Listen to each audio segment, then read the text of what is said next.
Hello guys, এটা আমাদের বাড়ি। আমার মা এই যে উলনটা করছে, কত সুন্দর করে দেখছো উলনটা বানাচ্ছে, হেবি সুন্দর করে উলনটা, মানে ওখান থেকে মাটি তুলে নিয়ে এখানে এসে উলনটা বানাচ্ছে উঠোনের মাঝখানে, বলতে গেলে উঠোনের এক সাইডেই বানাচ্ছে উলনটা।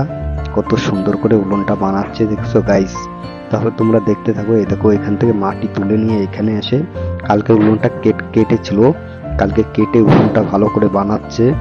বানিয়ে এই যে এখন এরপর লেপে দেবে, এখন আজকে দেবে, লেপে দিয়ে তারপরে কালকে শুকিয়ে যাবে উলনটা।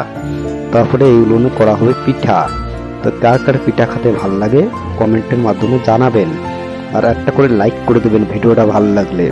আর গাইস দেখো, তারপরে কত সুন্দর করে এই যে লেপছে, লেপার পরে এই যে দেখো কত সুন্দর করে আঁচছে। আজা হয়ে গেলে তারপরে হচ্ছে এরপর লেপে দেবে। লেপার পরে এরপর উলনটা মানে শুকাবে।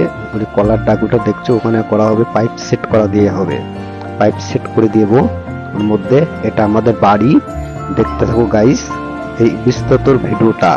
আর গাইস যদি দেখো, আমরা কালকে এই পুষ মাস পড়ে গিয়েছে, পিঠের জন্য এই উলনটা করছি আমরা। কত সুন্দর করে উলনটা বানানো হচ্ছে, মানে পুষ মাসে সবারই পিঠে খেতে ভালো লাগে। সব রকম পিঠে হবে, সব রকম ভিডিও তোমাদের মাঝখানে পোস্ট করব।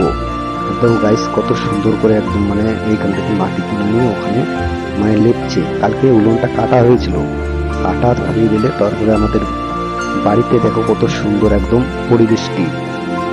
তারপরে আমাদের বাড়িতে কত সুন্দর একদম এখান থেকে মাটি তুলে নিয়ে এখানে উলনটা করা হয়েছিল গাইস। তারপর দেখো গাইস, তারপরে কত সুন্দর একদম, মানে উলনটা, যার যার উলনটা ভাল লাগবে সে একটা করে লাইক করে দেবেন, কমেন্ট করে দেবেন। এটা হচ্ছে মানে সবার জন্য এই ভিডিওটা, দেখতে থাকো গাইস। তারপরে ভিডিওটা যদি ভালো লাগে তাহলে পরে একটা করে লাইক করে দেবেন আর কমেন্ট করে দেবেন। আর গাইস দেখো, পুষ মাস পড়ে গিয়েছে, পুষ মাসে সবারই পিঠে খেতে ভালো লাগে, আর একটা করে লাইক